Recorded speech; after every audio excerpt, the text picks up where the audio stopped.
Yeah, hello everybody, welcome back. So today was a much better day. In the morning, I played against Conor Murphy. This player I got a good record against, but he's a very strong player. He's also a very bright guy. He went to Cambridge, I think. He's also Ireland's highest rated player. So I've also got some Irish ancestry. My family is from Ireland. My dad's side of the family is from Ireland. Actually, it's an interesting story that um, I heard from somebody that what happened was my grandfather came across from Ireland because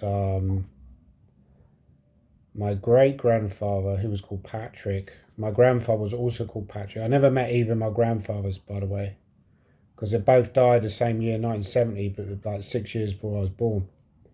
So my great grandfather Patrick worked for an English landowner, and during the time of about 1920s, early 1920s, late 1910s, there was a sort of Irish Civil War, and the English landowner was murdered by the IRA. And then they threatened my great grandfather because he used to work for this English landowner as a herdsman. And so that's why my grandfather emigrated to England, was because he uh yeah, they felt that, they weren't safe, and with his brother as well, so they came out across to England, and he met his my grandmother. um she was Irish, but they actually met in England, so they didn't actually know each other before, which is also kind of strange. Anyway, so that's interesting, but yeah. So I got very proud of my Irish ancestry, but I was playing against Conor Murphy, who again is a future GM, a very strong player, and there were a couple of interesting, well, quite a lot of interesting moments in the game. At one point, in the opening, I did play the opening quite well. I actually had a dream that I should play the Scotch before the tournament, so I thought, well, Conor Murphy's a good, that's potential to play the Scotch against Conor Murphy, and I got quite a good position after I played f4. I got quite a nice structure once I take on c6. But I made a quite a big mistake actually, because when I went queen g3, that then gives him the opportunity to go bishop e6 later and exchange queens, and that reduces a lot of my advantage. If I'd have gone queen e3, it's very nice for white because the bishop's misplaced. You can fiddle around with a knight, go knight f1. You've got a nice clump of pawns on the king's side. You've got attacking chances. So again, just a sloppy mistake where I'm not spending enough time. My thought process today was a lot better. It was a lot sharper. But at that moment, it wasn't good. And then later on, I thought he was going to easily make a draw, go rook d1 at some point and just chop some rooks off. I was very surprised at that point that he started playing like bishop e2, which was a very surprising move to me. Again, might be fatigue setting in with other people as well. I'm always thinking about myself, but other people possibly getting tired as well. Um, And then later on, of course, I'm completely like crushing position. And again, I just played like really sloppily. I'm moving a rook across with the idea of bringing the rook back, completely forgetting about g5, which is fairly obvious. I'd actually seen ideas of g5 earlier and then just forgot about it. And once he goes g5, most of my advantage is gone. So then we got this rook and bishop versus. So it was an interesting scenario because you've got two rooks and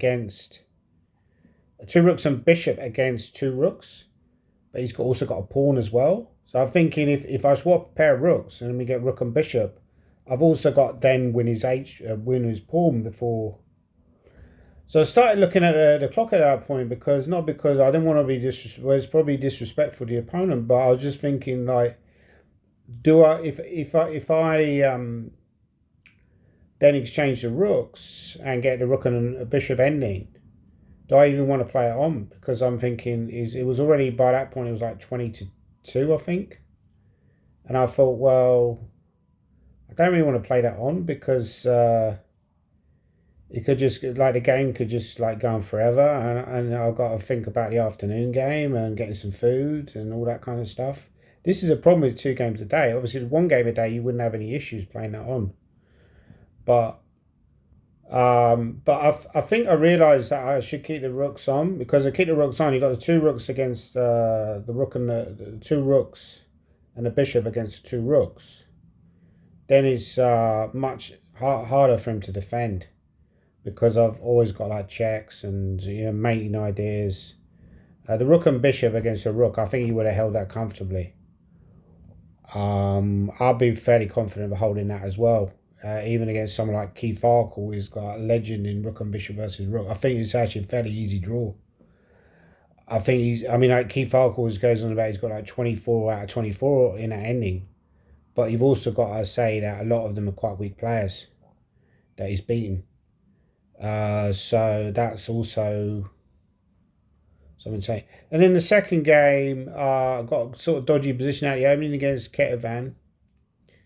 So he played very well in the opening early middle game. I thought she might repeat like bishop h6, go back to bishop to e3, and then I was probably just going to try to make a draw with. Because she sacked a pawn. Obviously, she goes for it. She's not a sort of player who takes quick draws. She's a very sort of brave player. And so she sort of sacked a pawn, got a rook to d1. I'm under a lot of pressure there. I went knight d7. I thought I couldn't go knight e5, but I missed the idea with bishop h4. Apparently, I could have gone knight e5 as well. I went knight d7, which was also okay. But then later on, she's got this funny rook e3 move, or some idea of doubling rooks, which I saw. And once he didn't do that, then suddenly black was a lot better. And I felt like I sort of closed that game out a lot better than I did in the Conor Murphy game. I was kind of trying to trust my instincts. So I was, which I wasn't doing in the previous rounds. When I get like a position, identify candidate move, try to see what's wrong with it.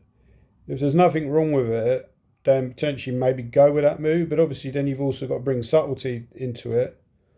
Like the game against Conor Murphy, for example, in the opening when I went queen g3, very important point that there's nothing tactically wrong with queen g3, but it's there's like a subtle thing wrong with it in the sense that you lose a lot of your winning chances once he goes bishop e6.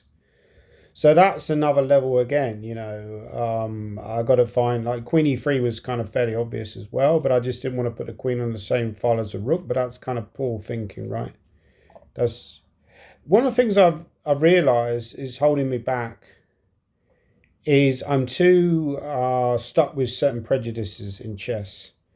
And I don't know if anyone else gets that as well, but, there's certain ideas that are stopping me, like the game against Willow was a good example where I don't want to get the knight stuck on a4, but actually you've got to do that. And but yeah, overall I feel like I'm much happier with my form, and I feel like I'm shaking the rust off completely now. So going forward, I just need to play as much as possible. I can start to get much better results. Sort out my black repertoire against 1e4. That's a key thing. I'm very confident against d4. I'm very confident against English, but against 1e4, I feel uncomfortable now.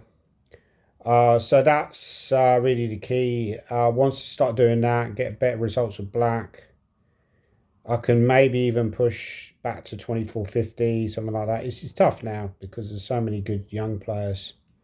And Grischuk's just fallen below 2700. So I'm not the only player who's starting to struggle and lose rating. But I feel like I can get to 2450. I feel like that's a realistic goal. Maybe even 2500 would be amazing. I still want a very hungry. It's a great feeling when you beat good players. It's just a fantastic feeling. And when you're playing good chess and you're competing and you feel like you're doing something, you feel like you're a force.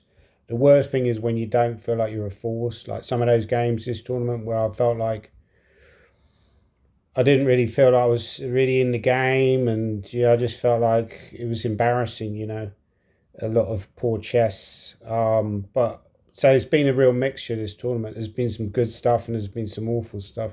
So I've got 1 game to go, try and get a result in that game, and then finish the tournament. But overall, what I think I've been most proud of in this tournament is the fact that I've generally been playing fighting chess. I haven't, unlike the previous tournament where I did take maybe one or two quick draws, I've generally been fighting. I learned from that and I said, look, you've got to fight every game, because if you fight every game, then you won't have any regrets. The worst thing is when you take a draw and then you realise you were better, and then you lose the next game and you're like, well, why did I take that draw in the previous game when I had a chance to win that game? So, and then you see in the Open, no disrespect to the Open, but there's people taking draws, like quick draws, almost every round. And I'm in a GM tournament, which is tougher. You know, the Open was tough as well, but the GM tournament is probably tougher. You're getting even tougher pairings. I didn't take any draws, any quick draws. And I actually got 2.5 out of 3 against the highest rated because of that fighting attitude. So Gasinov, Watchinger, and Conor Murphy, the 3 highest rated, got 2.5 out of 3. So I just need to be a bit more consistent, iron out the bad games, and I think things are starting to look a lot rosier. So that's good. I would like to win a classical tournament soon. So hopefully, all I've won this year is I haven't played that many tournaments, but I've won the British Rapid Play and I won a Blitz tournament at the British. That's all I've won. I haven't won any other tournaments. So it'd be nice to win a classical tournament soon, before the end of the year anyway. So thanks anyway. Leave your comments down below what you think about the... There was also another announcement again today about the German situation. So they said, because the Dolphin Centre is shutting up shop early, it's a very good venue, the Dolphin Centre, but they wanted to get the chess players out because it was like Sunday night or something, and I think it was... They said, we're going to adjourn at 7:30 and then go across to the hotel. So any game still going at 7:30 would have to go across to the hotel, walk across, and then play the game on there. So that's not ideal at all, is it? But, you know, things happen in life, and Tim Wall's doing a good job with the organisation.